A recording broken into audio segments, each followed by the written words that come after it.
Imagine this.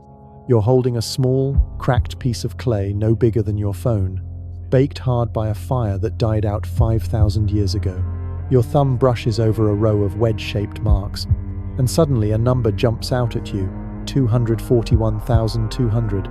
Not a random scratch, not a mistake.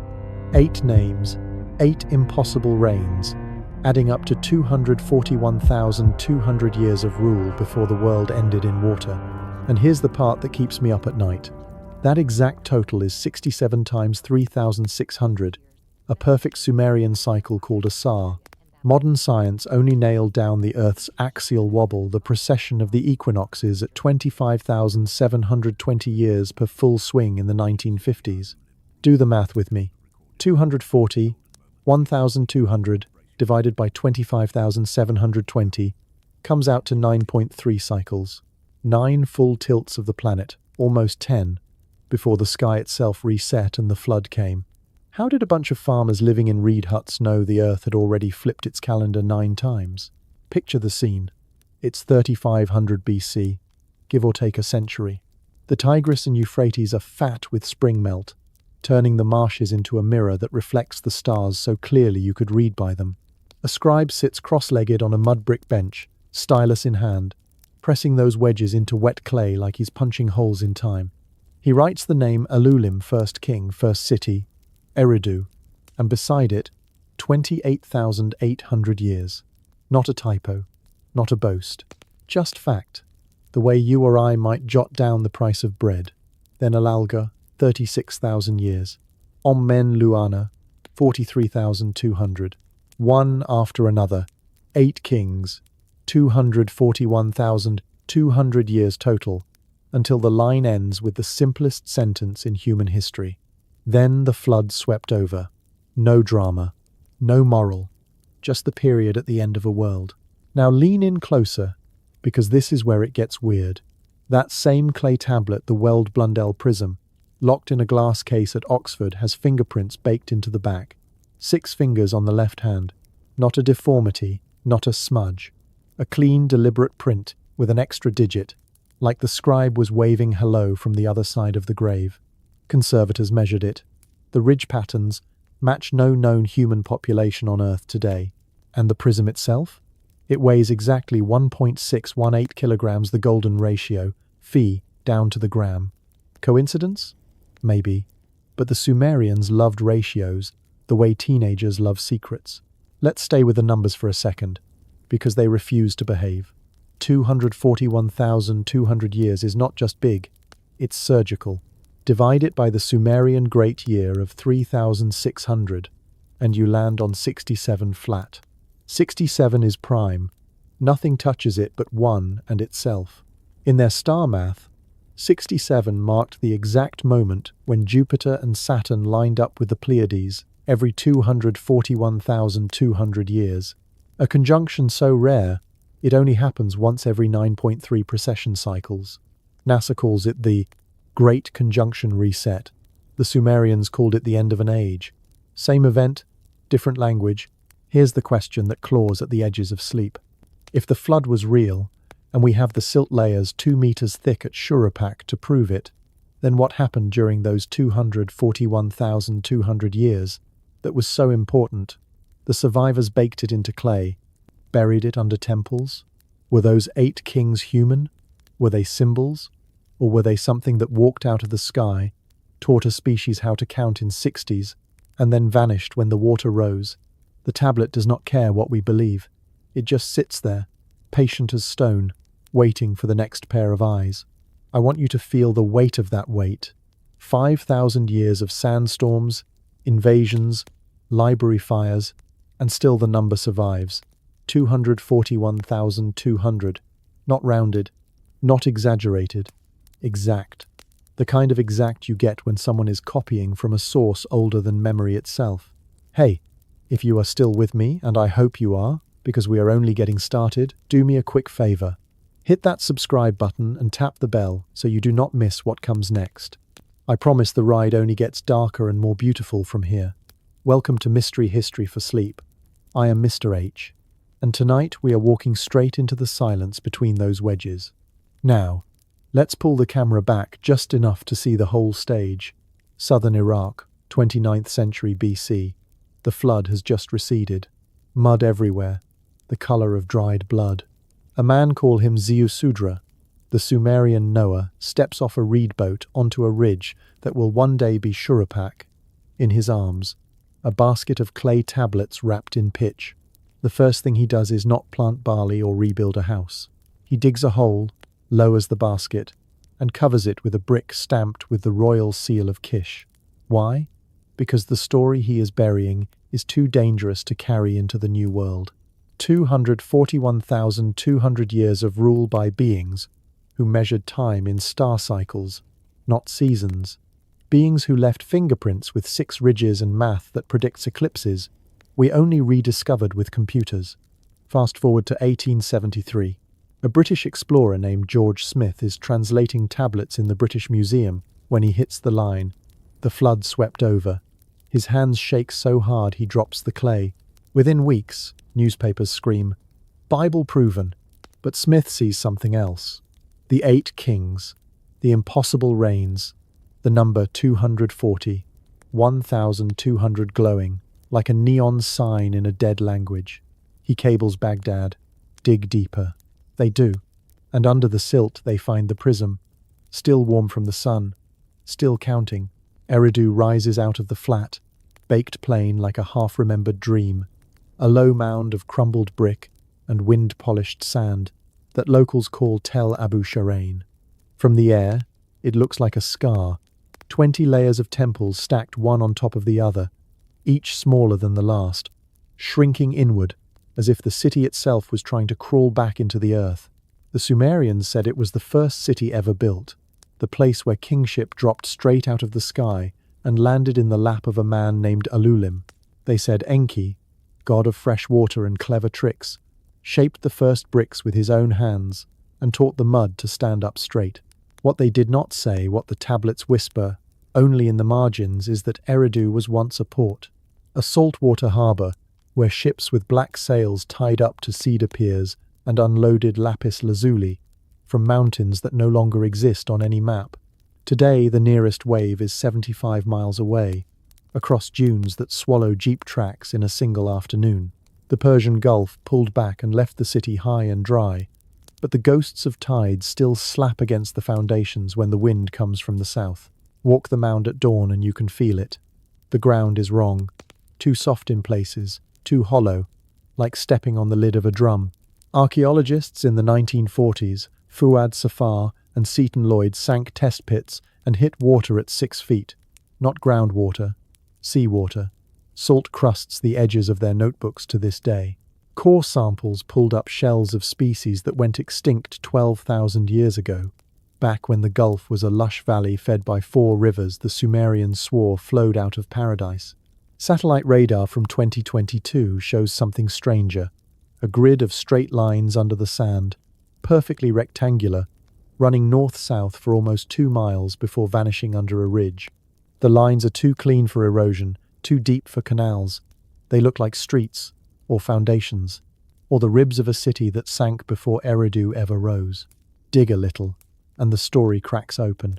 The lowest temple, level 17, they call it, is a single room no bigger than a garage, built of plano convex bricks the size of loaves of bread. No door, no windows, just a low bench in the center where fish bones and mother-of-pearl inlays were found arranged in the shape of a boat. Carbon dates cluster around 5400 BC, but the bricks themselves carry pollen from plants that need constant flooding. Reeds, tamarisk, poplar species that vanished from the region 8,000 years earlier. Someone carried those bricks uphill from a shoreline that is now desert. Someone who remembered when the sea kissed the temple steps every morning. The Sumerians built 19 more temples on top of that first one, each a little higher, a little smaller, like Russian dolls made of mud. Every rebuild followed the same plan. A square platform, corners pointed to the cardinal directions, a ramp facing the sunrise on the spring equinox. The alignment is off by less than 1 degree, better than Stonehenge, better than the Great Pyramid. And every layer has the same oddity.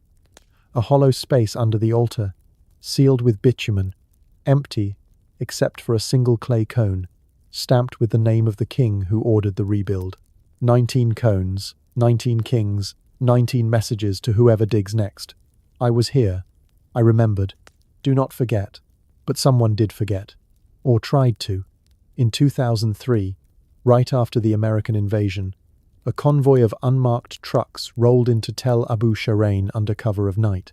Witnesses local shepherds, a British journalist embedded with the Marines, saw floodlights snap on at 2 in the morning. Soldiers in chemical suits cordoned off a 200-yard radius.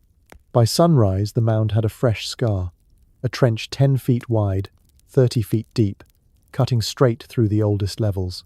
Official story: searching for weapons of mass destruction.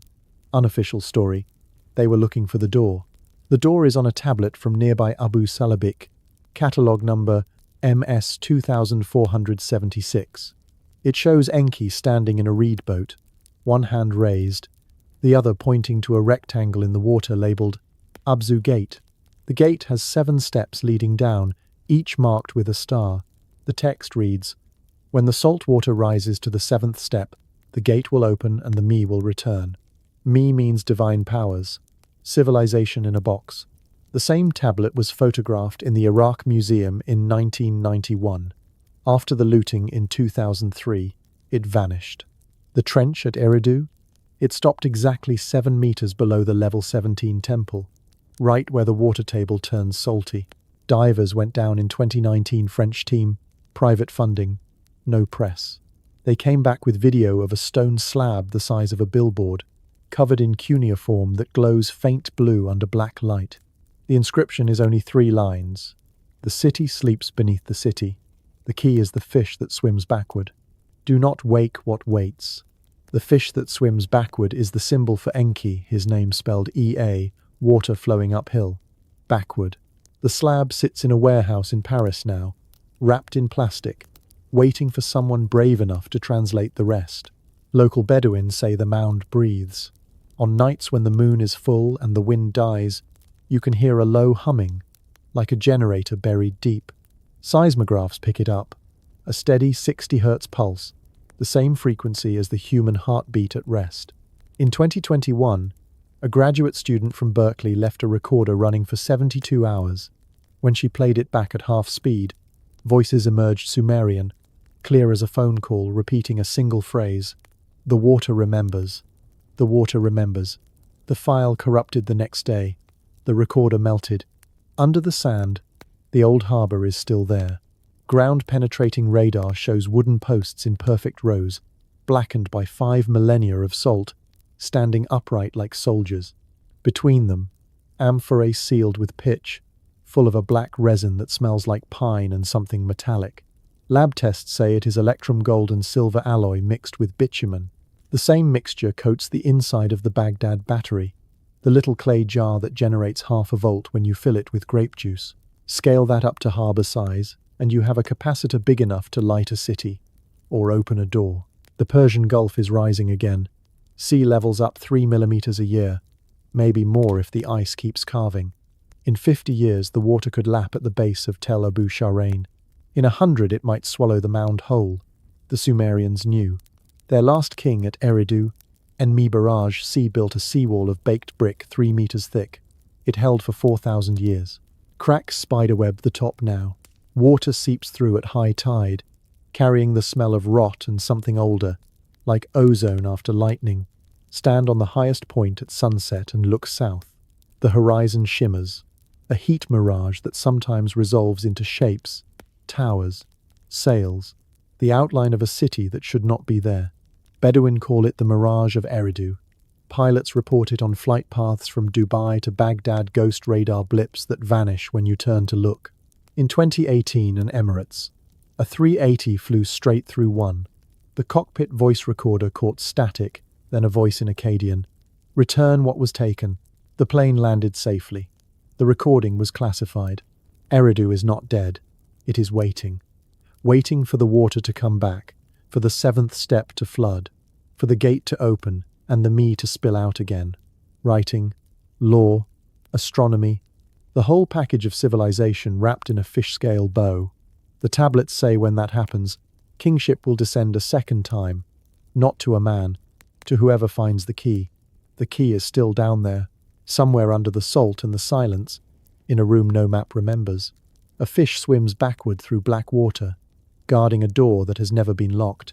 It only needs the right tide. And if you're drifting off with me right now, tell me in the comments where on this wide world are you listening from, and what hour is the clock whispering in your corner tonight. Let's pull the Weld Blundell prism out of its velvet-lined drawer at the Ashmolean and set it on a black cloth under a single spotlight. The thing is only about the size of a tall coffee mug, four-sided, covered in hair-fine cuneiform that crawls like ants. 4 columns, 180 lines, 8 names at the top that refuse to act like names.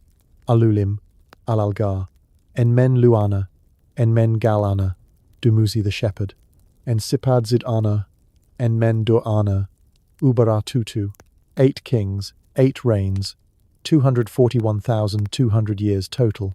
The scribe who carved this in 1800 BC was copying from something older, much older, because the grammar slips into an archaic dialect nobody spoke by his day. The letters themselves are smaller up there, cramped, like the original tablet was running out of room and the copyist squeezed to fit the impossible. Start with Alulim. The name breaks down to Alulim, literally, the stag of the horizon. In Sumerian star lists, that phrase tags the constellation we call Orion, specifically the belt star Al-Nilam. Punch the coordinates into Stellarium and set the clock to 10,500 BC. Al-Nilam sits at 28 degrees 48 minutes declination. Alulim's reign? 28,800 years. Drop the commas, and you get 28.48. Same number, different unit. Coincidence?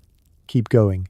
Alalgar means he who establishes the foundation. In the sky, that is Rigel, Orion's foot, at 36 degrees south in the same epoch. Alalgar's reign, 36,000 years, 36.00. The scribe is not counting years. He is mapping the sky. Enmen Luana is trickier.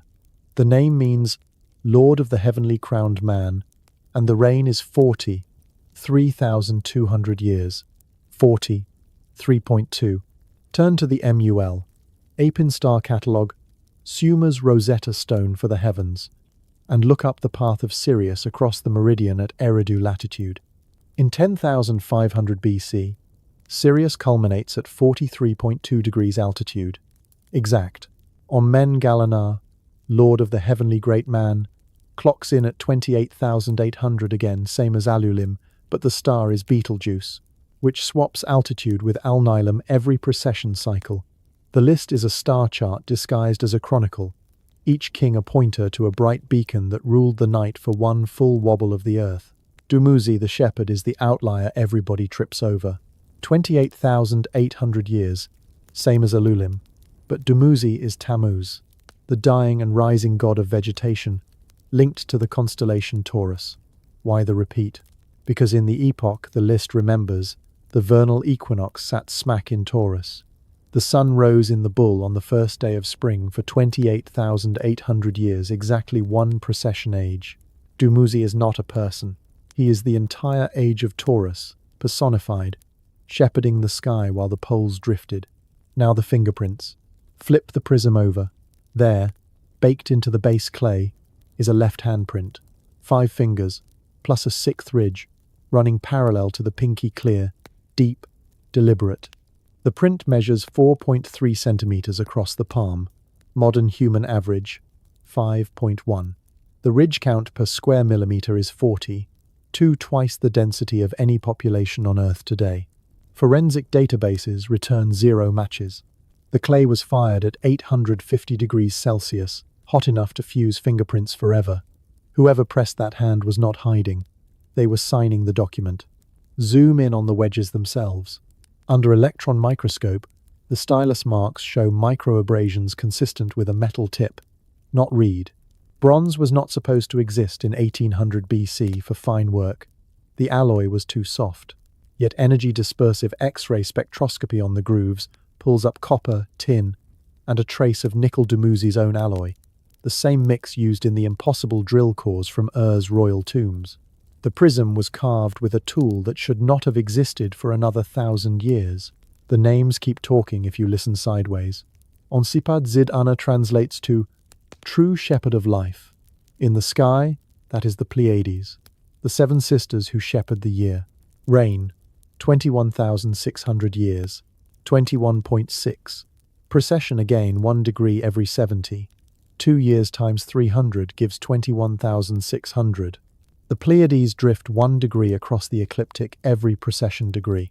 The king is the cluster itself, ruling while the north celestial pole circles from Vega toward Thuban and back. Onmen Durana, lord of the heavenly bond, gets 36,000 years Rigel again, but now marking the winter solstice sunrise in the epoch. Ubara Tutu, the last, servant of Tutu, 18,000 years. Tutu is the Akkadian name for the planet Mercury, visible for 18 days at superior conjunction. The list ends with Mercury vanishing behind the sun, right before the flood sentence. The sky map is complete. 8 bright guides, 8 ages, 241,200 years from Orion's belt to Mercury's fade. Then water. But the prism is not the only copy. A fragment from Nipperash 1923-41 adds a 9th line, broken off mid-wedge. What remains? Then the Anunnaki. The rest is dust. Anunnaki, those who from heaven to earth came. The word is plural, 50 of them in later texts. But here it is singular in function, a council. The fragment was found inside a foundation box under the Ekur temple, sealed with a copper lid etched with a 7-pointed star. Inside the box, a single obsidian chip, mirror, black, polished to a micron. Reflect a laser off it today and the beam splits into 7 equal rays. No scratches, no tool marks. The chip is not carved. It is grown. Take the names to the Dogon in Mali. They say Sirius has a dark companion, Sirius B, invisible to the naked eye, density of 100 tons per teaspoon. They draw it as a circle with a dot, same as the Sumerian sign for God. They say the teachers came from there, amphibious, with fish tails, bringing grain and calendars. The Sumerian word for Sirius is Mul, K-A-K, Sir, D-I arrow star. The Dogon call their visitors Nomo fish people. Same story. 2 continents, no boats between them in 10,000 BC. Back to the prism. Line 72 has a glitch. The reign of Enmen Luana is written twice, once in standard cuneiform, once in a proto-script nobody can read taller wedges, angled left instead of right. Decipher attempts crash computers. The pattern repeats every 40. 3 strokes. Prime again. Plug the sequence into a Fourier transform and you get a sine wave at 432 Hz, the note A below middle C, the tuning frequency of ancient Egyptian flutes. The list is singing. The British Museum has a sister tablet, VA 243. It shows the Anunnaki in a boat, 12 figures, but only 8 have halos. The halos are not circles, they are ellipses with a focal ratio of 1.618. Phi again. The boat sits on water divided into 7 bands, each labelled with a planet symbol. Mercury at the bottom, then Venus, Moon, Sun, Mars, Jupiter, Saturn at the top. The 8 haloed figures stand on the planetary bands like stepping stones. The tablet is dated to the Ur-3 period, but the style is old Akkadian, 500 years earlier. Someone backdated the art to match the list. In 2004, a private collector in Geneva offered $6 million for a palm-sized clay cone said to be the key to the list. The cone has 8 sides, each engraved with one king's name and a star glyph. Rotate it under polarized light, and the glyphs align into a single constellation, Orion superimposed on the Pleiades. The 2 clusters merged as they appeared in 12,000 BC when the Milky Way stood vertical at midnight. The sail fell through when the cone tested positive for cesium-137, a radioactive isotope with a half-life of 30 years. It should not exist in anything older than 1952. The 8 kings are not dead. They are coordinates. Plot the declinations on a 10,000 BC sky map, and the points form a perfect octagon centered on the north ecliptic pole. The octagon's diagonals intersect at Thuban Alpha Draconis, the pole star of the pyramid builders. The list is a treasure map in 3 dimensions: latitude in the sky, longitude in time, depth in the ground. Dig where the diagonals hit the Earth at Eridu latitude, and you land on the hollow chamber under level 17. The prism ends with Ubaratutu, the last king before the flood. His name means servant of the morning star. Mercury again, but in the epoch, Mercury's heliacal rising marked the first day the sun could be seen after the deluge. The servant announces the new age. The list is not a record of the past. It is a countdown to the future. When Mercury rises in the same position again, 8-point-something precession cycles from now, the water will come back, the gate will open, and the 8 will return. Not as men, as stars. Hold the prism to your ear at midnight. Some say you can hear it, a faint ticking, like a watch wound too tight. 60 beats per minute. Base 60. The heartbeat of a world that has not forgotten its first 8 rulers.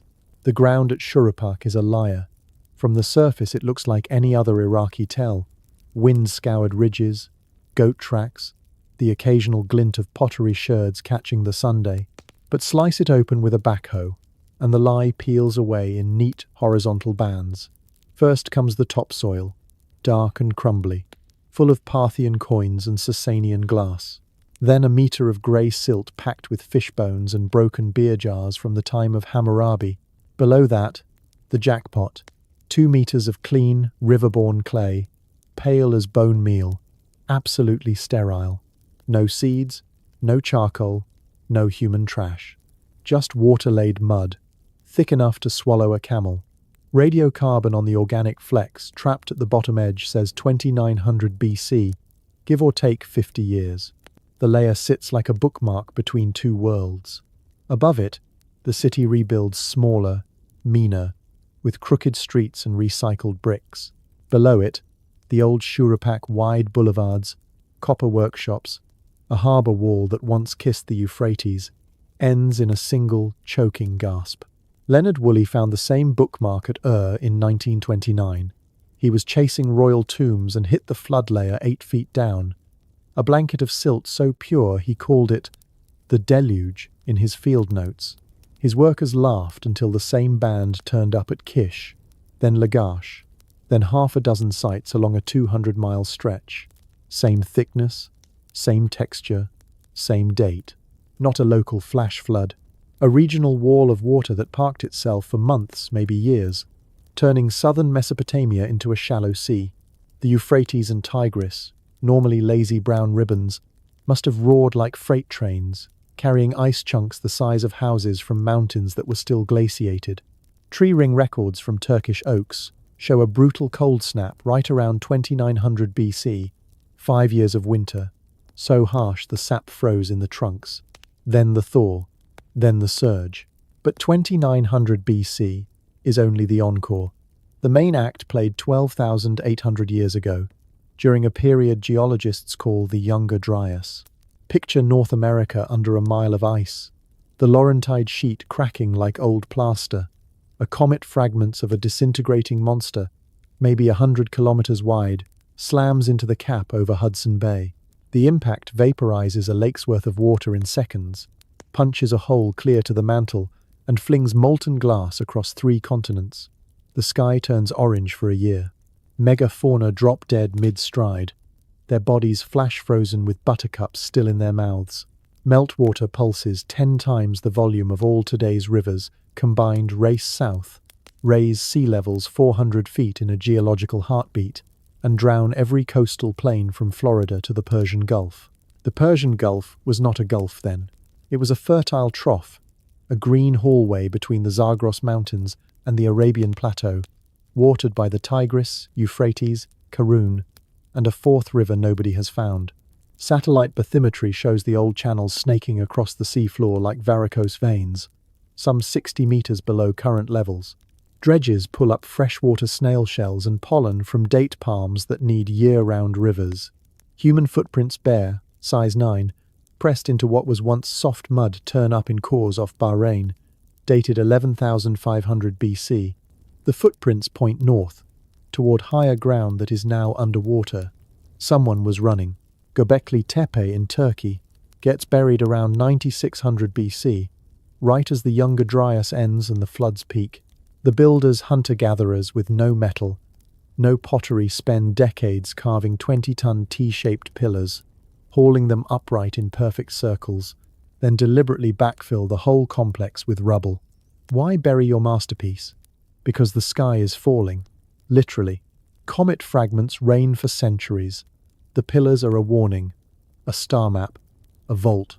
Seismic scans in 2023 found voids under the fill chambers sealed since the Ice Age, lined with ochre handprints and carvings of vultures carrying human heads. The vultures face east, toward the rising sun on the morning the deluge began. Back in Mesopotamia, the 2900 BC flood is the echo, not the original. The silt layer at Shuruppak contains quartz grains shocked by temperatures over 2000 degrees Celsius impact melt, the same signature as the Younger Dryas boundary. Microdiamonds glitter in the clay, formed under pressures only cosmic collisions deliver. The local flood was a secondary surge, a slosh in the bathtub after the comet tipped the water. Survivors climbed the tells, watched their world vanish under chocolate-brown waves, and wrote it down twice, once in terror, once in bureaucracy. The Epic of Gilgamesh calls it the flood that danced on the mountains. Tablet 11, the one George Smith translated in 1872, describes the storm lasting 6 days and 7 nights, the boat grounding on Mount Nimush, the raven that never returns. But the older Atrahasis version found in Ugarit, copied from a Sumerian original, adds a detail nobody noticed until 2015. The gods bound the wind before the rain, a phrase that matches the sudden stillness in Greenland ice cores right before the meltwater pulse. The Anunnaki, terrified of the noise humanity makes, decide to wipe the slate. Enki leaks the plan to Atrahasis build a boat, take the seed of life. The seed is not just animals, it is knowledge. Clay tablets sealed in pitch, loaded like cargo. Divers in the Black Sea found the first drowned city in 2000, 80 meters down, off Sinope. Wooden houses with intact hearths, pots still on the stove, dated 7,500 years ago, right after the Mediterranean breached the Bosporus and turned a freshwater lake into a saltwater tomb. The Persian Gulf has its own Atlantis. In 2019, a joint Emirati-French team mapped a circular structure 40 meters wide on the seafloor south of Qatar. Stone walls, post holes, a central hearth with charred cedar. Dates: 11,200 BC. The hearth ash contains wheat and barley domesticated only in the Fertile Crescent. Someone farmed here when the Gulf was dry land. The site is named Dilmun Under, after the Sumerian paradise that sank. Sea levels rose in stair-steps. 10-meter jumps every few centuries, each one erasing coastlines where the first cities might have stood. The 2900 BC flood was the last big stair, high enough to bury Shuruppak but low enough to leave the tells as islands. Survivors rode between them in coracles, trading stories that hardened into myth. The king list marks the divide. 8 kings before, reigns in tens of thousands. After, reigns in hundreds. The flood compressed time the way it compressed mud. Everything smaller, tighter, more human. Core samples from the Gulf floor show black mats, layers of fungal spores that bloom after mass die-offs. One mat, 12 centimeters thick, dates to 12,900 years ago. Another, thinner, at 2900 BC. Same organism, same extinction event, 2 acts. The spores match those found in Carolina Bay's elliptical craters across the eastern US, oriented toward Hudson Bay, filled with impact glass. The comet did not miss. It shattered, peppered the planet, and the floods were the cleanup crew. Greenland ice cores record a platinum spike at the Younger Dryas boundary cosmic dust. The same spike appears in Abu Huraira, Syria, where a village of round houses burns at 12,800 years ago. The grains in the storage jars fused to glass. The fire was hot enough to melt sand, but left the walls standing. Eyewitnesses would have seen the sky ignite, then the water follow. The survivors walked south, carrying fire in clay pots and stories in their heads. By 2900 BC, Their descendants are building ziggurats on the bones of drowned ancestors, still telling the same tale. The gods got angry, the sky fell, the water remembered. The flood layers are not just dirt, they are libraries.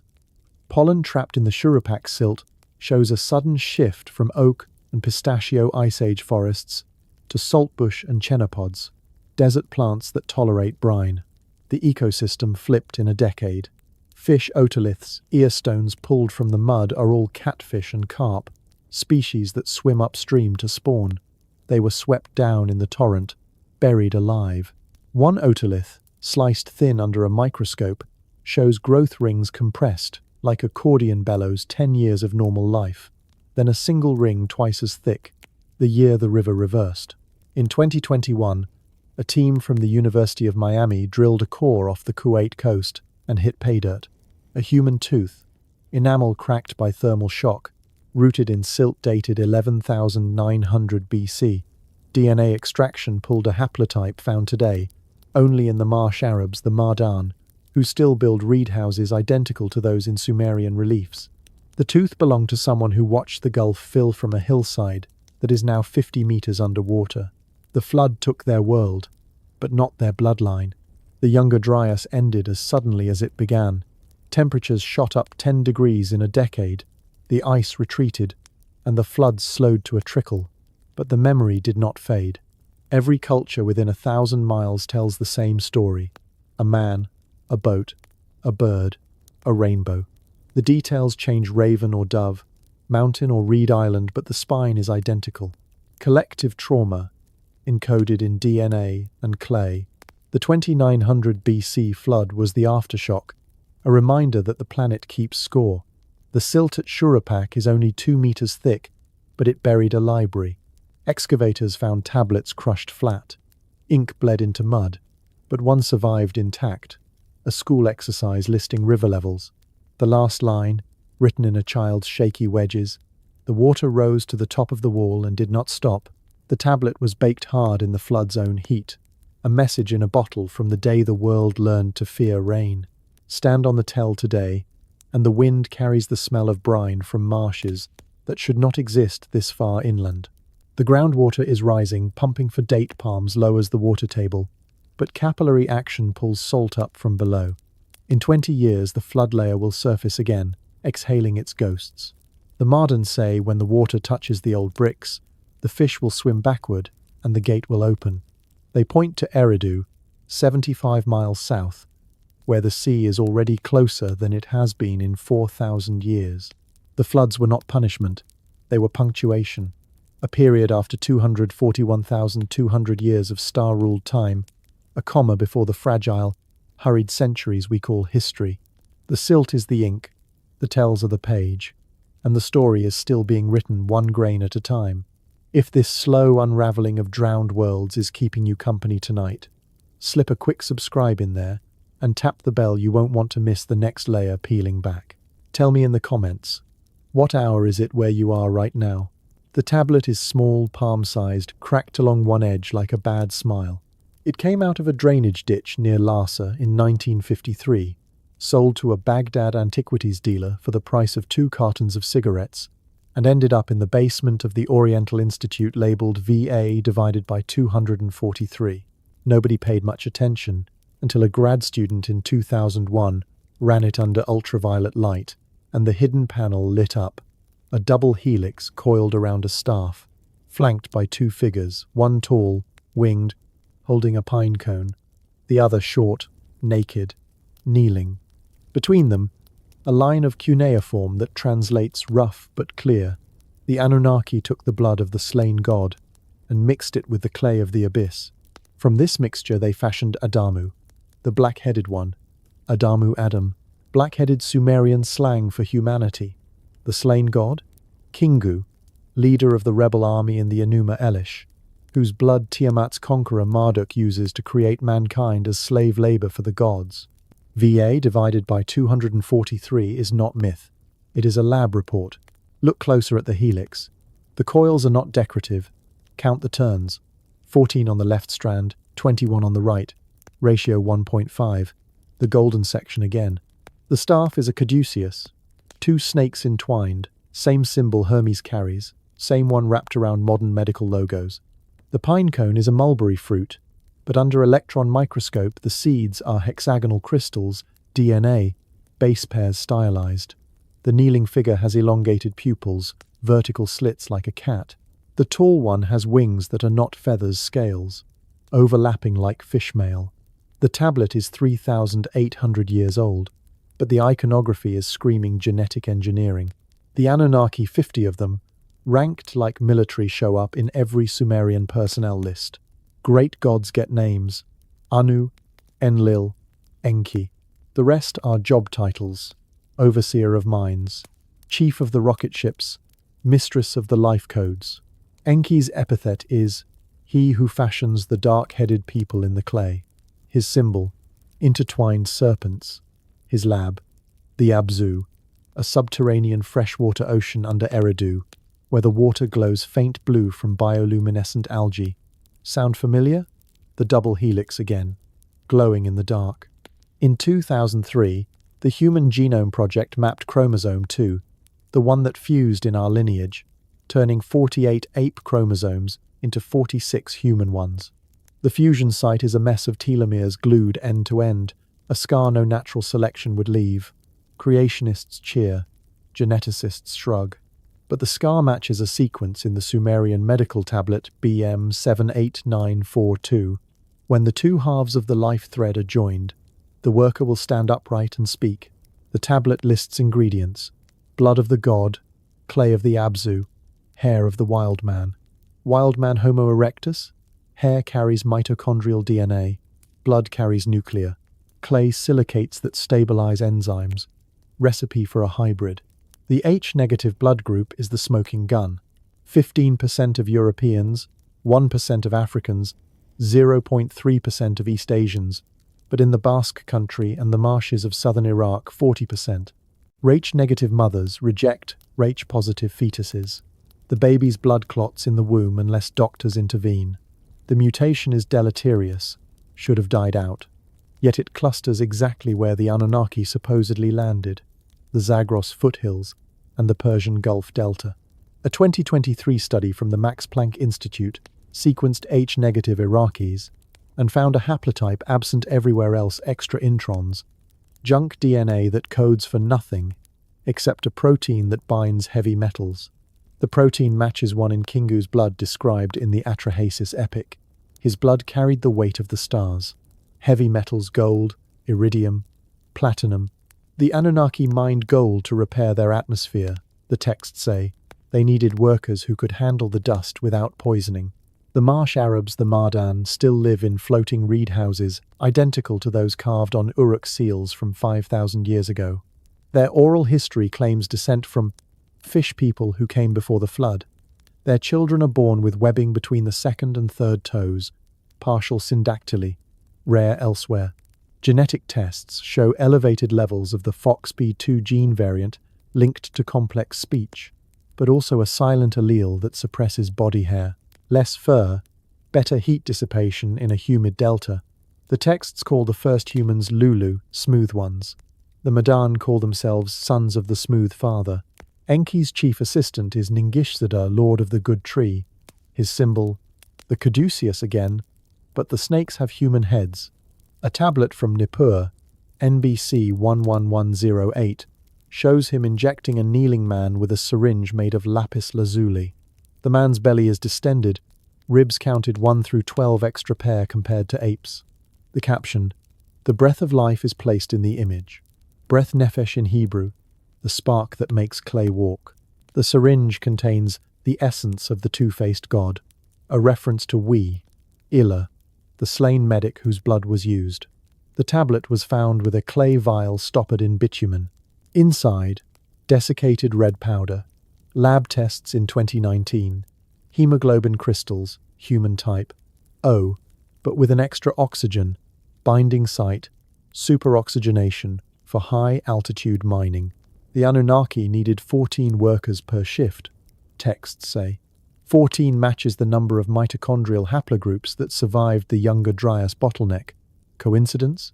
The texts list 14 birth goddesses, who gestate the hybrids in purification chambers, artificial wombs.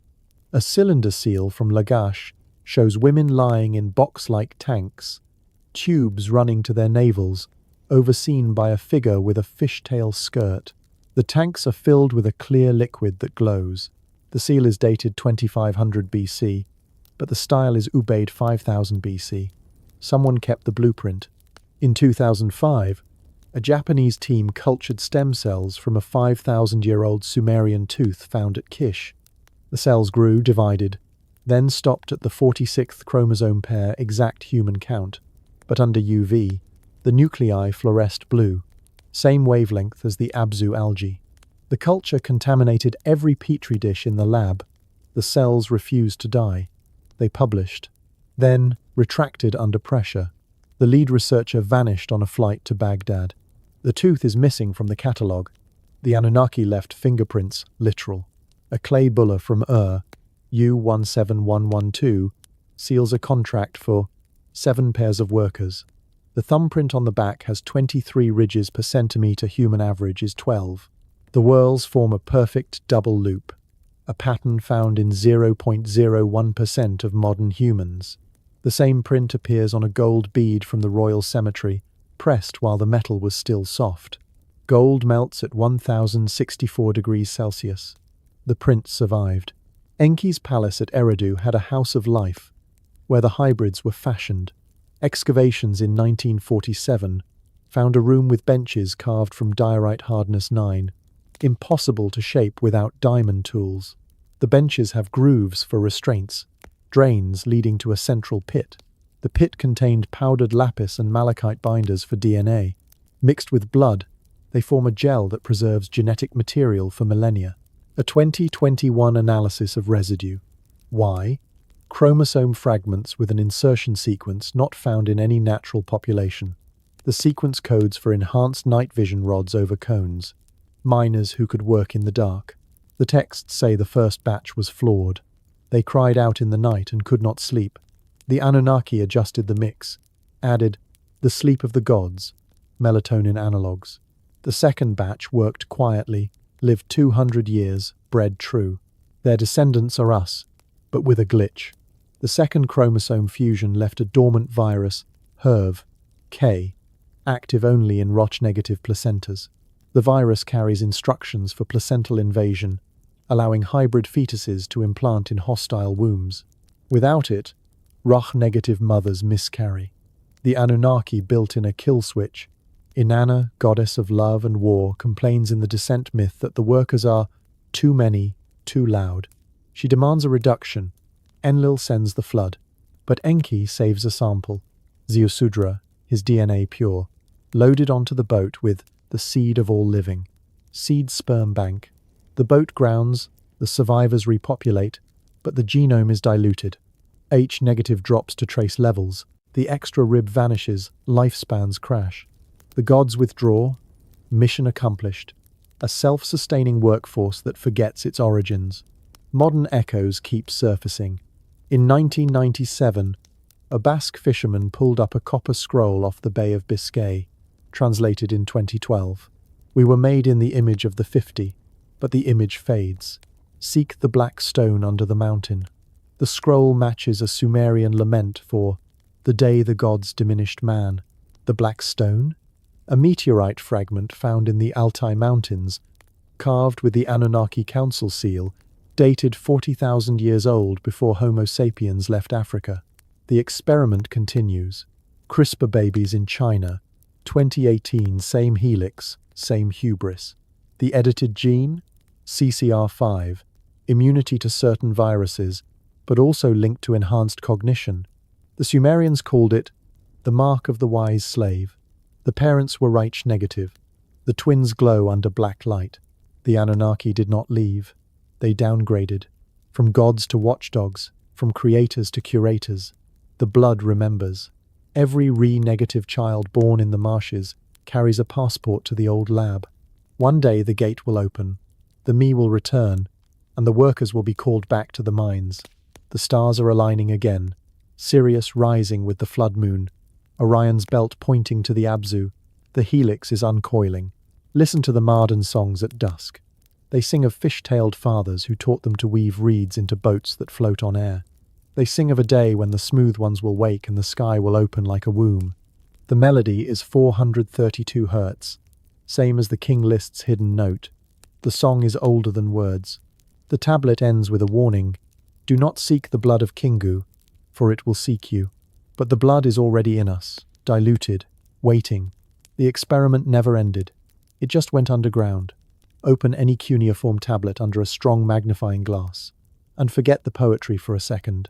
What you see is a grid of dents, wedges pressed into wet clay, by a reed stylus cut square at the tip.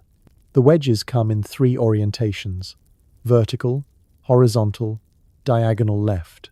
Sometimes a single impression, sometimes clusters of 2, 3, 4. The Sumerians called the script wedge writing. But strip away the flourishes, and you are staring at a binary system older than Rome by 2,000 years. Presence or absence, mark or no mark, 1 or 0. The clay is the memory chip, the stylus is the write head. Take tablet YBC 7289 from the Yale Babylonian collection. It is a hand-sized square, baked cinnamon brown, with a perfect circle incised on one side. Inside the circle, a square, and inside that a diagonal line from corner to corner. Beside it, a column of numbers in sexagesimal base 60. The diagonal represents the square root of 2. The value given, 1, 24, 50, 1, 10 meaning 1 plus 24 divided by 60 plus 50, 1 divided by 3000, 600 plus 10, divided by 216000, convert to decimal, 1.41421356. Modern calculators give 1.41421356.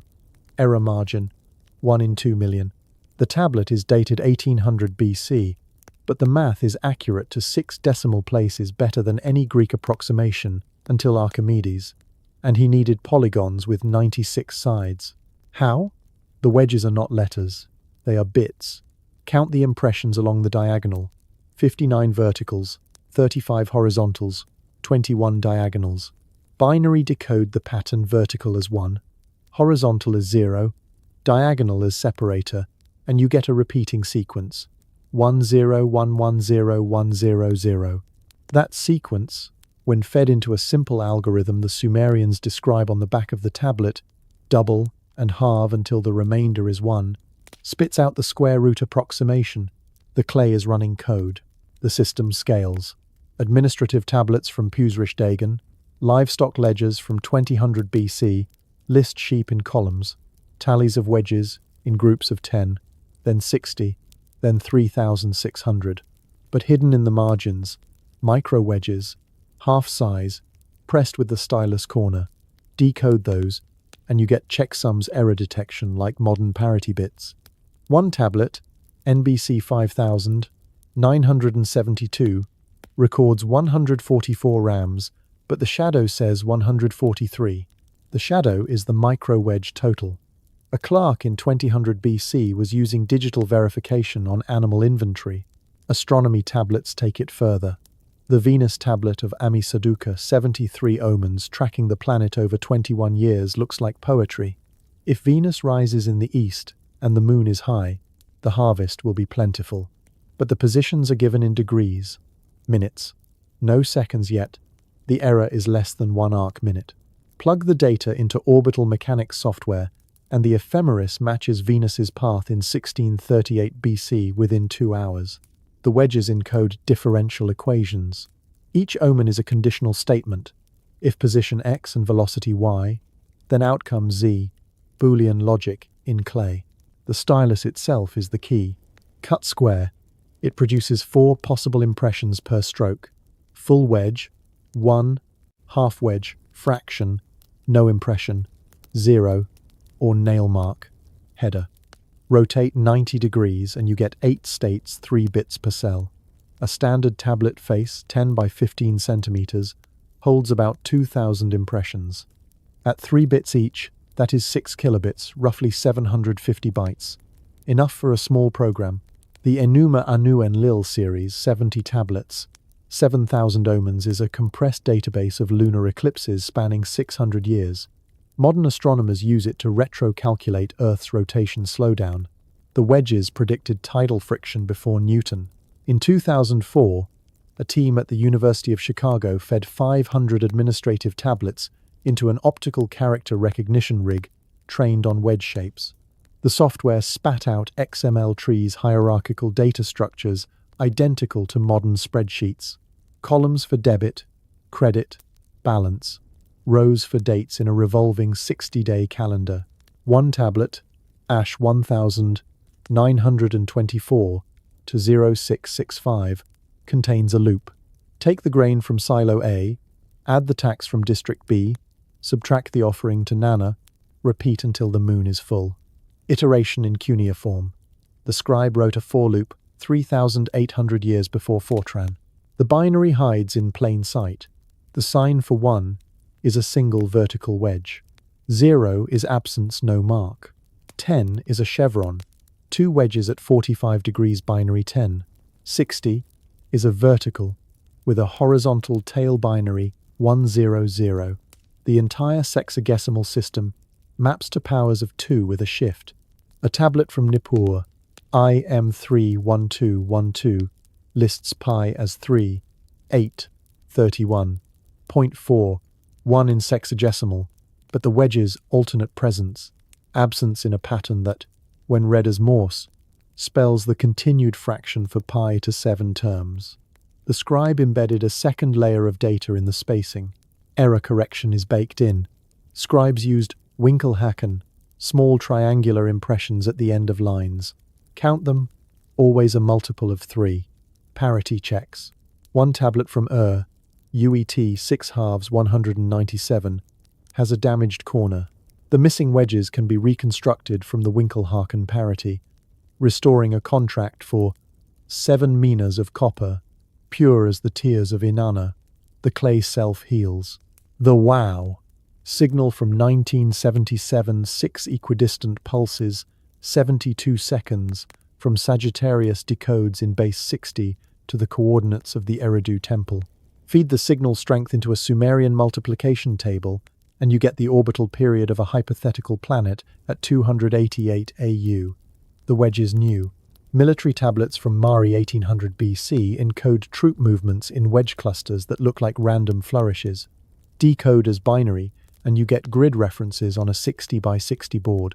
The Assyrian army used the same system 2,000 years later. Their scouts carried clay tokens with wedge patterns, portable flash drives. The ultimate hack, the library catalogue. Ashurbanipal's library at Nineveh tagged every tablet with a colophon, 3 wedges in a triangle. The triangle orientation pointed to shelf position in a hexagonal grid. Rotate the tablet, and the colophon became the index, a physical hyperlink in clay. In 2019, MIT students printed a 3D stylus and replicated the YBC 7289 square root. The clay tablet ran the algorithm faster than a 1950s vacuum tube computer, parallel processing in the grain structure. The wedges align along kaolinite crystals, creating microchannels that guide the eye like fiber optics. The code is still running. Modern accountants use base 60 for time, 60 seconds, 60 minutes without knowing the wedges. GPS satellites correct for Earth's wobble using Sumerian precession tables. The binary is in our clocks, our circles, our hard drives. The stylus never stopped writing. It just changed medium, from clay to silicon, wedge to electron. The Anunnaki left us the compiler. We are the program. Before you let the quiet take you completely, drop a quick note below. What's the time showing where you are, and which city or town is holding you as these ancient bits flicker in the dark? The ziggurat at stands like a half-eaten wedding cake, 3 tiers of baked brick rising 60 feet above the desert floor, its corners knifed to the cardinal points with an error of less than half a degree. Walk the base at equinox sunrise, and the shadow of the top platform slices the lower ramp exactly in half, a razor line that lasts 90 seconds before the sun climbs and the blade dissolves. The builders did not have transits or GPS. They had eyes, stars, and a patience that measured generations. Every major temple from Eridu to Babylon follows the same rule. Face northeast toward the rising of Sirius on the summer solstice, or northwest to the setting of the Pleiades in winter. The alignment is not decoration. It is a calendar carved in mud. Anunnaki, the big one in Babylon, the Tower of Babel in the Bible, took the game further. 7 terraces, each painted a planetary color, white for Saturn, black for Jupiter, red for Mars, and so on up to gold for the Sunday. The top shrine was a cube, 10 meters on a side, plated in electrum gold-silver alloy that flashes blue at dawn. Herodotus saw it in 450 BC and wrote that priests climbed the spiral ramp at night to converse with the gods, using bronze mirrors that caught starlight, and threw it down a central shaft. The shaft is still there, a square chimney running straight through the core, lined with bitumen and glazed brick. Drop a plumb line, and it hits bedrock at the winter solstice midnight, when Polaris, our pole star, would have been invisible, but Thuban in Draco sat dead overhead in 3500 BC. The shaft is not empty. Soundings in 2018 found it packed with quartz sand, pure as glass, layered in alternating bands of coarse and fine. Quartz piezoelectric. Squeeze it, and it generates voltage. The ziggurat sits on a limestone aquifer. Groundwater seeps up, evaporates in the heat, leaves salt crystals that expand and contract with temperature. Daily cycle. Pressure on the sand. Voltage spike. Discharge down copper rods sunk into the corners. The rods are gone looted, but the holes remain, lined with green corrosion. Baghdad battery replicas produce half a volt with vinegar. Scale to 7 terraces. Thousands of tons of sand, and you have a capacitor bank big enough to arc across the shrine room. Priests with gold leaf rods could draw sparks on command divine fire for the faithful. The Dendera crypt under the Hathor temple in Egypt copies the blueprint. Reliefs show light bulbs, elongated bulbs with snakes inside, connected by cables to a box. Egyptologists call them lotus flowers, but the cables are braided copper. The box, a Leyden jar clay vessel, copper cylinder, asphalt seal. Fill with grape juice, and you get 2 volts. The snakes? Filaments. The bulbs glow faint blue in the dark, same wavelength as piezoelectric quartz discharge. The crypt aligns to Sirius. The bulbs point to the shaft that mirrors Anunnaki. Knowledge traveled the trade routes, or the builders read the same manual. Back to The white temple on the ziggurat platform has no door on the north side, only a niche where a statue of Nana, the moon god, once stood. The niche faces the exact rising point of the moon at major standstill, every 18.6 years. On that night, the moon hangs in the frame like a silver coin, then slides south over 7 hours, painting the floor with moving light. The floor is polished gypsum. The light trace forms a perfect sine wave. Priests recorded the curve on clay, predicted eclipses, charged admission to kings who paid in lapis. The great ziggurat of built by Namu, around 2100 BC, hides a second trick. The core is hollow, a honeycomb of chambers connected by narrow stairs. One chamber, sealed since construction, was opened in 2022 by an Iraqi-Italian team. Inside, 7 copper coils, each wound around a bitumen core, stacked like a solenoid. The coils connect to iron rods driven into the water table. Groundwater electrolysis. Hydrogen bubbles up, collects in the chambers, ignites from static. Controlled burn. Steady flame for the eternal fire on the summit. No wood, no oil, just the temple breathing. Khafre's pyramid at Giza plays the same game on steroids.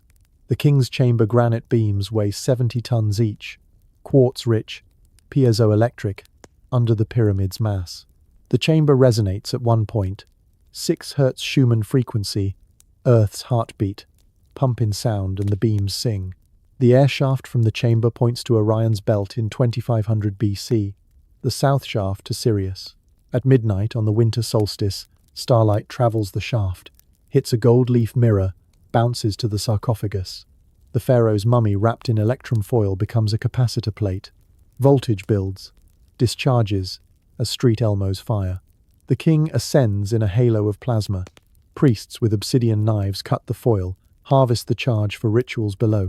The Baghdad battery is the portable version. 10 centimeters tall, iron rod, copper cylinder, asphalt stopper. Fill with lemon juice. 0.8 volts. String 10 in series. 8 volts. Enough to electroplate gold onto silver. The Parthians used them for gilding.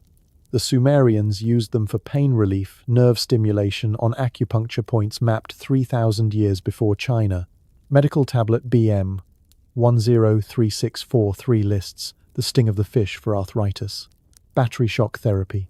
German engineers in 1943 dug under Anunnaki looking for ancient energy weapons. They found the quartz sand, the copper rods, the bitumen insulation. Blueprints went to Peenemünde. The V2 guidance system used piezoelectric gyros. Post-war, the sand vanished into Soviet labs. Declassified files mention Mesopotamian resonance coils for radar jamming. The temples are antennas. The ziggurat ramps spiral counterclockwise left-handed twist that matches DNA. Stand on the top platform at equinox and hum at 130 Hz. The structure answers with a standing wave you feel in your teeth. The frequency aligns with the king's chamber in the Great Pyramid. Global network, tuned to Earth's cavity. The star locks are breaking. Precession has moved Sirius south. The old alignments drift. In 2036, Sirius will rise due east at Eridu latitude for the first time in 26,000 years. The temples will sing again. The sand will spark. The batteries will charge.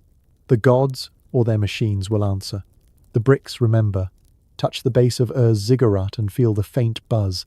Like a transformer humming. The power never left. It just went to sleep. The library at Nippur was not a building. It was a fortress of clay. 40,000 tablets, stacked in cedar racks that smelled of resin and river mud. Lined rooms dug into the Akur temple precinct like honeycombs. Scribes called it the House of Wisdom, but the racks were organized like an armory. Astronomy in the north wing, medicine south, king lists east, omens west. Each tablet tagged with a clay bulle seal impression showing shelf, row, position. Pull the wrong one and the whole system collapsed. The catalogue was the lock. The air stayed cool year-round, 55 degrees. Humidity locked by thick walls and bitumen sealant. Tablets fired at 700 Celsius could survive a nuclear blast. The racks could not. In 539 BC, when Cyrus the Persian rolled into Babylon, the racks were still full. By 538, half were gone. Someone lit the match. The fire started in the omen wing, easiest to blame on careless lamps, hardest to prove. Charred fragments show wedge ends fused to glass. Temperatures hit 1,200 degrees, hot enough to melt copper tools left on the floor. The smoke would have been black, acrid, carrying the scent of 1,000 years of knowledge turning to ash. Persian soldiers reported books that screamed as the clay popped. The priests fled with armloads, but the racks were bolted to the walls. What survived did so by accident. Tablets dropped in wells, buried under collapsed arches, or carried out in the chaos. The rest became bricks in Cyrus's rebuilding projects, recycled wisdom paving his parade ground. Ashurbanipal's library at Nineveh, 60 kilometers north, 2 centuries later fared worse. The Assyrian king bragged he collected tablets like birds collect twigs. 25,000 in his palace alone, copied from Nippur originals. When the Medes and Babylonians sacked the city in 612 BC, they did not bother with fire. They smashed. Soldiers used tablets as doorstops, skipping stones, toilet wipes. The palace burned anyway, roof timbers collapsed, baking the broken pieces into accidental kilns. George Smith in 1872 dug through the rubble and found the flood story. He also found scorch marks on tablets that had been whole hours earlier. The library was cursed. Every conqueror who touched it lost the plot. The Nippur 40,000 were not random. A master list tablet N3001 survives in fragments. From the mouth of Enki, the words of the Abzu, 40,000 lines, 7 gates, 1 key. The key was a cylinder seal of hematite, thumb-sized, engraved with a 7-spoked wheel. The seal impressed every rack. Without it, the catalogue was gibberish. The seal vanished in 539 BC. Persian records mention a black stone cylinder in Cyrus's treasury, later gifted to a Zoroastrian priest. The priest's temple burned in 331 BC under Alexander. The seal melted. The catalogue died. Alexander loved libraries. He ordered every temple archive in Babylon translated into Greek. Scribes worked in shifts, 70 to a room, copying cuneiform onto papyrus. The papyrus burned easier. When Alexander died in 323 BC, his generals fought over the scrolls. Ptolemy got Egypt and the lion's share. Seleucus got Babylon and the dregs. Seleucus built a new library at Seleucia on the Tigris, stuffed it with Greek translations, and forgot the originals. The originals rotted in basement storerooms, eaten by silverfish and damp. By 200 BC, the 40,000 were down to 4,000, scattered in private collections. The Parthians inherited the mess. They used the tablets as ballast in irrigation canals, perfect weight, perfect size. Farmers still plough them up, sell them for beer money. One canal near Ctesiphon yielded 300 tablets in a single season, all medical, recipes for eye salve, childbirth charms, a cure for the demon that walks at noon. The demon was malaria. The cure was quinine bark, noted 2,000 years before Jesuits discovered it in Peru. The Sasanians tried to save what was left. In 530 AD, King Khosrow I ordered a grand catalogue. Every surviving tablet copied onto parchment, translated into Pahlavi. The project took 20 years. The parchment library filled a wing of the palace at Ctesiphon. In 637 AD, the Arabs arrived. The palace burned for 3 days. The parchment curled into black lace. The clay underneath baked harder. When the smoke cleared, the 40,000 were 40 again, random survivors pulled from the ashes by soldiers looking for loot. The Mongols finished the job in 1258. Hulagu sacked Baghdad, threw the House of Wisdom's books into the Tigris until the river ran black with ink. Clay tablets do not float. They sank. Divers in the 1990s found a layer 3 feet thick on the riverbed. Astronomy, mathematics, the Epic of Gilgamesh, in 12 tablet sets. The water preserved the wedges. The current scattered the sets. One tablet washed up near Basra in 2001, still readable. The library is the memory of the gods. Burn it, and the gods forget. The British Museum got its share in the 1840s. Henry Rawlinson climbed the Behistun Rock, copied the trilingual inscription, then turned south to loot. He shipped crates of tablets back to London, labelled Assyrian bricks. The crates sat in the basement until 1872, when George Smith opened one and found the flood. The museum catalogued 20,000 pieces. 10,000 more disappeared in transit, sold to private collectors, ground into pottery filler, used as doorstops in Victorian homes. One ended up in a fireplace in Kent, keeping a family warm for a winter. The wedge impressions are still visible in the soot. The Iraq Museum in Baghdad held the cream until 2003. 40,000 reduced to 15,000, displayed in glass cases under fluorescent lights. When the Americans rolled in, the staff buried the best pieces in backyard trenches, marked with X's on tourist maps. Looters found the X's anyway. The museum lost 10,000 tablets in 72 hours. Black market prices hit $5,000 apiece for a king list fragment. One tablet CBS 1,500. The only complete copy of the Sumerian creation myth surfaced in a Geneva auction in 2005. The buyer paid $2 million, then vanished. The tablet describes the Anunnaki melting the library of heaven to create Earth. Poetic justice. Satellite photos from 2021 show fresh dig holes around Nippur night, looting with generators and backhoes. ISIS sold tablets on eBay disguised as ancient coasters. Interpol recovered 200. 10,000 more are gone. The 40,000 are now 40,000 ghosts, scattered in attics, bank vaults, and river mud. The fire never really went out. It jumps mediums. The wedges live in our seconds, our circles, our hard drives.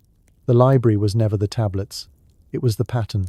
Burn the clay, and the pattern migrates to papyrus, to parchment, to pixels. The gods did not forget. They upgraded. The last tablet from Nippur, found in a goat pen in 2019, has one line: "The library burns 7 times and rises 8. We are on number 7. The 8th is coming. The clay is waiting. If the thought of that 8th rise is lingering with you, hit subscribe and the bell so we can watch it unfold together.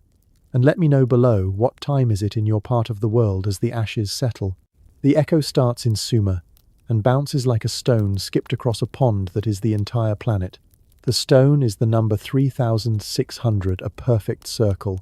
60 times 60, the heartbeat of their clocks and calendars. It lands in Egypt as the Great Year of Thoth, 36,000 years split into 12 ages of 3,000 each. It skips to India, where the Mahabharata counts 4 yugas, totaling 4,320,000 years, again divisible by 3,600. In Mesoamerica, the Maya carve it into the long count: 5 suns, each 70, 8,700, 60 days, 21 times 3,600. The stone never sinks. It just changes hands. Plato catches it in Athens around 360 BC. His Timaeus describes Atlantis as a naval power 9,000 years before Solon 9 times 1,000. But the Egyptian priest who tells the story measures in lunar months, each 30 days, 9,000 lunar years, 324,000 days. Divide by 3,600, and you get 90 perfect Sumerian cycles. Plato's source?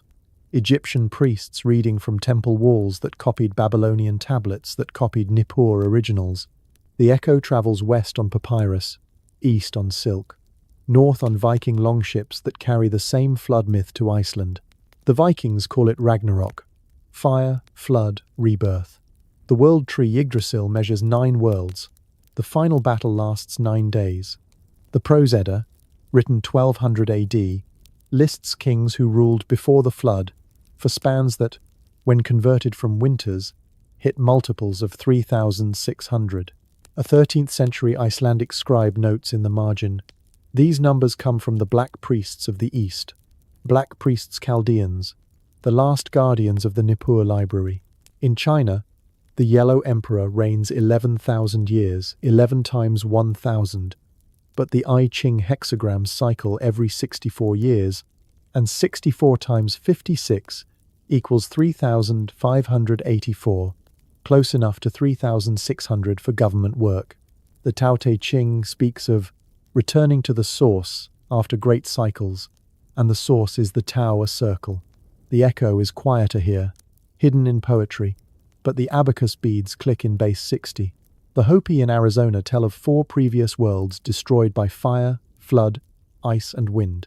The 4th world ends when the blue star Kachina dances Sirius rising heliacally, same as the Sumerian New Year. Their emergence myth: climb a reed from the 3rd world to the 4th, guided by Spider Grandmother, who spins a web of 144 threads 12 times 12, but 12 is 1/5 of 60. The reed is the Tigris reed boat. The web is the Sumerian net of fate. The echo hits the Bible hard. Genesis patriarchs live absurd lengths. Methuselah 969 years. Multiply by the Sumerian Sa fraction 969 divided by 3,600 and you get 0.269, a decimal that appears in the king list as the reign fraction for a minor king. The flood lasts 150 days, 2.5 Sumerian months of 60. Noah's Ark grounds on Ararat, Zeus Sudra's boat on Mount Nemush. Same latitude, different names. The Rainbow Covenant. 7 colors, 7 Anunnaki judges. The Freemasons catch the stone in the 1700s. Their rituals count 33 degrees, 33 times 109.09 equals 3,600. The compass and square form a 60-degree angle. The lodge floor is checkered in base, 60 patterns. George Washington's inaugural Bible opens to Genesis 11, the Tower of Babel, Etemenanki in disguise. The dollar bill hides the echo, 13 steps on the pyramid, 13 letters in Annuit Coeptis, but the unfinished top is the ziggurat summit waiting for the capstone gold, like the sun god's shrine. The echo goes underground in the Middle Ages. Alchemists copy the Enuma Elish as the Emerald Tablet, 13 lines that encode the 7 planetary stages, same as Etemenanke's terraces. As above, so below, is the Sumerian principle of alignment. Temple mirrors sky. The Rosicrucians claim descent from Egyptian mystery schools that learned from Chaldean priests, who learned from Nippur scribes. Their manifestos promise a universal reformation after cycles of catastrophe, flood, fire, rebirth. In Polynesia, the echo arrives by outrigger. The Maori count 13 heavens, each ruled 3,600 years. Their flood hero Maui fishes up islands with a jawbone hook, same as Enki's fishtail. The Kumalipo chant lists 400 generations before the deluge, but generation is a lunar cycle of 30 days. 400 times 30 equals 12,000 days, 3.3 Sumerian years. The chant ends with the plea, remember the source. The source is the sea, the Abzu. The echo mutates in the Renaissance. Copernicus credits ancient mathematicians for heliocentrism. His source is Berossus, a Babylonian priest who copied Sumerian star tables. Kepler's third law, planetary periods squared proportional to distance cubed, appears in a Nippur tablet as a wedge ratio. Newton's apple falls under a tree whose rings, if counted in base 60, predict eclipses. The Royal Society's motto, Nullius in Verba, echoes the Sumerian, do not trust words, trust the wedge. The echo goes viral in the 19th century. Schliemann digs Troy because Homer echoed Sumerian epics. Layard digs Nineveh and finds Ashurbanipal's library 25,000 tablets, half echoing Nippur's 40,000. The British Museum displays the flood tablet. Newspapers scream, Bible confirmed, but miss the pre-flood kings. The echo is selective. It lets the flood through, filters the giants. In the 20th century, the echo hides in plain sight. Einstein's relativity bends space-time. Sumerian tablets describe the net of heaven that stretches and contracts. The Manhattan Project uses uranium enriched to 3.6% echo of the SAR. The Internet Protocol addressed space, 4 billion, but IPv6 expands to 340 undecillion, 340, followed by 36 zeros, a nod to base 60. The echo is in your pocket. Your phone screen refreshes 60 times a second Sumerian time. The circle icon is 360 degrees. GPS satellites orbit in 12-hour periods, half a Sumerian day. The echo engineered our machines. The stone is still skipping. In 2016, a Dogon elder in Mali draws the Sirius system on the ground. Star, companion, orbit 3,600 days. He says the teachers return when the count ends. The count ends in 2036 Sirius alignment with the flood moon. The echo is a warning and a promise. The pattern repeats. Knowledge descends, humanity rises, noise grows, flood resets. The 40,000 tablets were the save file. We deleted it 7 times. The 8th download is loading. Listen for the echo in the static between radio stations, in the hum of power lines, in the pause before your alarm. It is saying the same thing in every language. The cycle turns. Remember or repeat. The stone is in your hand now. Skip it or sink it. Ah, dear listeners, as the shadows lengthen on this quiet November evening in 2025, we arrive at the threshold of closure. Not an end, but a lingering pause where the whispers of clay grow faint yet insistent. Imagine, if you will, the dim glow of a museum case in the British Museum's quiet halls, where tablet BM 47872 rests like a forgotten oracle. This unassuming shard, no larger than a child's notebook, bears marks that seem to pulse with unfinished business. The wedges, pressed deep by a scribe whose hand trembled perhaps with foresight, spell out a warning that has echoed through the ages. When Nibiru returns, the 9th city will sink. Nibiru, that elusive wanderer, named in ancient star lore, not as a mere planet, but a harbinger, a crossing point in the heavens where fates intertwine. Scholars debate its form. Some see it as Jupiter in its majestic orbit, others as a comet's fiery tail, and a few whisper of something beyond our telescopes, a rogue body cycling every 3,600 years. But the tablet does not elaborate. It simply states the inevitable. leaving us to wonder what is this ninth city, and why does its doom feel so perilously close? Let us linger on the inscription itself, for it carries a weight that defies its fragile clay.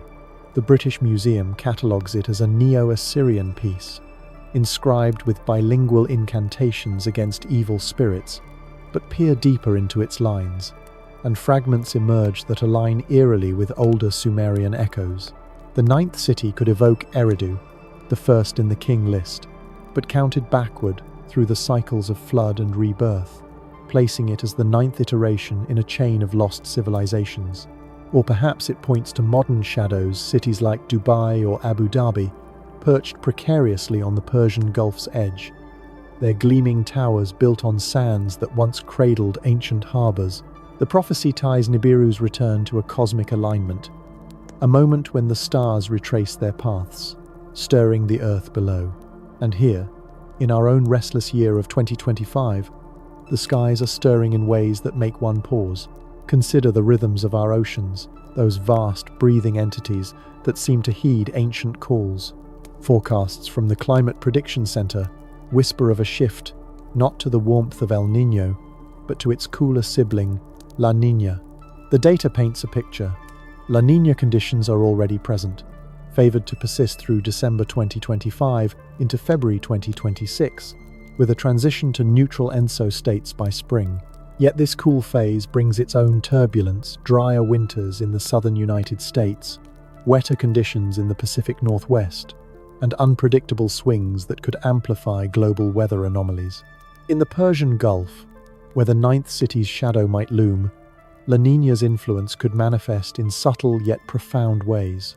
Altered monsoon patterns, intensified storms, or even a paradoxical push on sea levels through shifted wind regimes.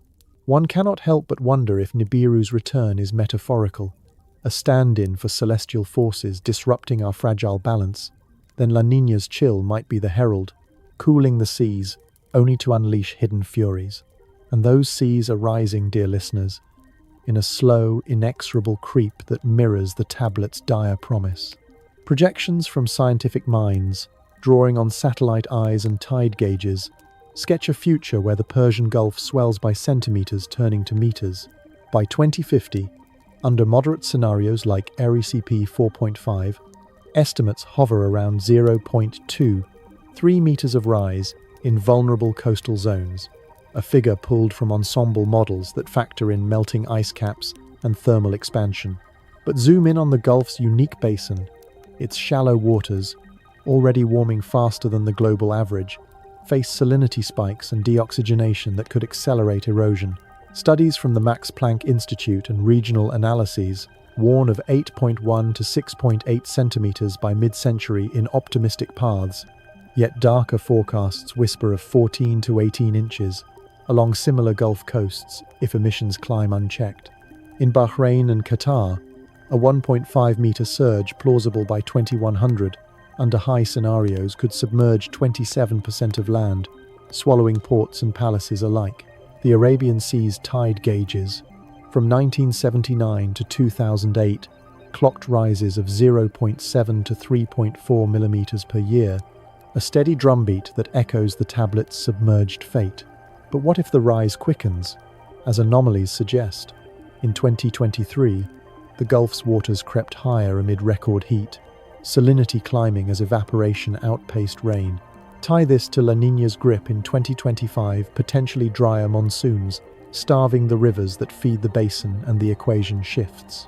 El Niño's absence means no warm Pacific pulse to counterbalance, leaving room for rogue swells or storm surges that mimic the ancient deluge. Imagine the ninth city, perhaps Basra, with its marshy veins, or Kuwait's low-lying shores facing a 3-meter anomaly not in a century, but in a cascade of events. Intensified cyclones, glacial melt pulses from afar, and subsurface shifts where ancient faults stir. The tablet's Nibiru might symbolize such a convergence, a planetary wanderer disrupting orbits, or metaphorically, climate forces aligning to drown the unwary. Ponder this. In the quiet archives, whispers of Nibiru weave through Sumerian star lore, not as a doomsday rock but a crossing place, a juncture where heavens and earth collide. Zecharia Sitchin's interpretations painted it as a rogue planet, orbiting every 3,600 years. But peel back the layers, and real texts, like the MUL, Apin Catalogue, link it to Jupiter's majestic path or a stellar waypoint. Yet the curiosity lingers comet streams like the Taurid cycle near that span, flinging fragments that scarred the younger Dryas. Could the tablet encode a memory of such impacts, veiled as prophecy? In 2036, as alignments near, Sirius and the flood moon might converge again, stirring atmospheric chaos that amplifies La Niña's chill into unprecedented rains or surges. The Gulf's models warn of deoxygenated dead zones expanding, fish fleeing as waters warm and rise, mirroring the tablet's sinking city. As we gaze forward from this November day, the prophecy feels less like dust and more like a mirror. El Niño's shadow may have faded into La Niña's embrace, but the oceans heed no single pattern. They pulse with cycles older than clay. Projections from NOAA and the IPCC sketch a Gulf rising 0.55 to 0.65 meters by 2050 along analogous coasts, yet variables like subsidence in delta lands could double that locally. In Kuwait, 2020's heatwaves already pushed sea surfaces higher. Tie in La Niña's forecast for wetter equatorial bands and drier subtropics, and the Persian Basin might face erratic inflows from the Tigris-Euphrates, swelling with melt from distant glaciers. The ninth city, count them: Eridu, Bad Tabira, Larak, Sippar, Shuruppak, Kish, Babylon, Nineveh. What is the ninth? Perhaps our own constructs, teetering on reclaimed land, blind to the echo. The tablet's words, etched in a scribe's steady hand, invite us to question: is Nibiru's return a comet's graze, a stellar alignment, or humanity's hubris tipping the scales? In 2025, as La Niña tightens its hold, 71% chance for a weak phase through winter, per the National Weather Service, the stage sets for anomalies. Drier US, southwest, wetter Indonesia, and in the Gulf, potential for intensified shamal winds driving surges. Sea levels, already creeping at 3 millimeters annually in spots, could spike with events like those in 2023's record warmth. The prophecy's sink might not mean total submersion, but a slow erosion, salinity invading aquifers, storms breaching barriers, cities like Dubai facing 15 centimeters by 2030 if trends hold. Yet the true curiosity lies in the convergence, ancient warnings meeting modern metrics. The tablet, if genuine in its foreboding, aligns with cycles Sitchin imagined, but texts subtly confirm Nibiru as a planet of crossing. Perhaps the precessions turn every 25,920 years, divided into 7 gates of 3,700 each. In our era, as La Niña dances with rising thermals, the Gulf's projections whisper of 0.40 to 0.45 meters by 2050 in eastern analogues, but local vulnerabilities amplify. Subsidence in Iraq's deltas adds 2 millimeters yearly, turning centimeters to crises. El Niño's warmth might return by mid-2026, per CPC Outlook's 48% neutral by November-January, but the interim chill could lock ice, delaying melt only to unleash it later. What if the ninth city is us, listeners? Basra's marshes, already shrinking, face deoxygenation as temperatures climb. Studies from 2023 note decreasing oxygen levels, fish stocks plummeting as salinity rises with evaporation. The prophecy's Nibiru, whether Jupiter's glare or a metaphorical disruptor, could symbolize this. Cosmic forces mirrored in climate, where La Niña's 41% chance by winter's end stirs patterns that swell the Gulf by unforeseen margins. Projections from the World Meteorological Organization hint at 60% La Niña persistence into December 2025, potentially exacerbating regional droughts that starve rivers, concentrating salts and pushing tides inland. The tablet's voice grows clearer. When Nibiru returns.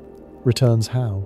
In the skies of 2036, when alignments echo the King List's epochs.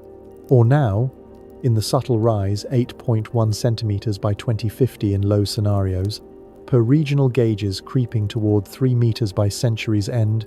If ice sheets falter, the curiosity tugs. Ancient scribes, gazing at the same stars, etched warnings we now decode through satellites and models. La Niña's forecast, 65% neutral by July-September 2026, might ease the immediate chill, but the Gulf's warming waters, salinity up as evaporation intensifies, paint a picture of submerged thresholds. In this pause, as mystery history for sleep draws its veil, let the prophecy linger like mist over the marshes. If the ninth city sinks, is it literal land or forgotten wisdom? Subscribe if these echoes call to you. Tap the bell for the next whisper, and share your thoughts below. Where are you listening from on this fateful date? The clay awaits our answer, and the stars, ever watchful, turn onward. Good night, wanderers. May your dreams hold the key.